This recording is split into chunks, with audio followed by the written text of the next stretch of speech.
Oh, kijana. Mshetani wangu mwepesi sana. Nakuonea huruma sana ndugu yangu. Yaani nakuonea huruma tena. Jamani, binadamu wabaya jamani. Binadamu wabaya. Binadamu wabaya. Wewe ndugu, wewe majirani wamekufanya ni kitu gani? Maana majirani wamekufanya kitu gani wewe? Na wewe umefanya kitu gani? Wewe nisikilize mwanangu, eleza shida yako mwanangu. Mbona unabonta kichwa changu mimi sikuelewi mwanangu? Sikiliza. Mimi ni mganga wa kutembea kila nyumba. Sio umeelewa? Natembea kila nyumba kwa sikiliza tu mwanangu. Wewe jirani akakuroga. Jirani yako wewe kakuroga. Wewe sikilize mwanangu, mimi mtaani kwangu mwanangu siongeagi na mtu yoyote huko. In short kwamba mimi sina jirani kichangu.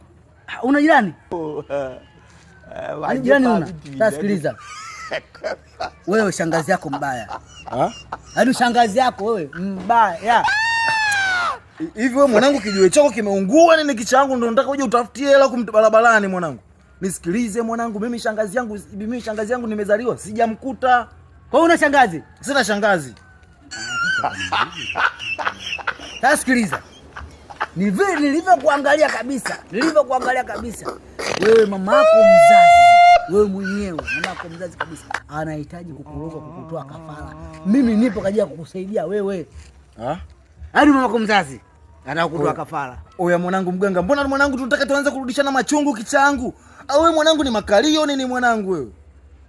Oya nisikilize mwanangu, maybe mkubwa wangu mwanangu sawa alishakufa kitambo sana. Hivi unavyoniona mwanangu, mimi sina ndugu, naishi mimi mwenyewe kijangu vyangu. Unaelewa? Kishote mimi ni yatima.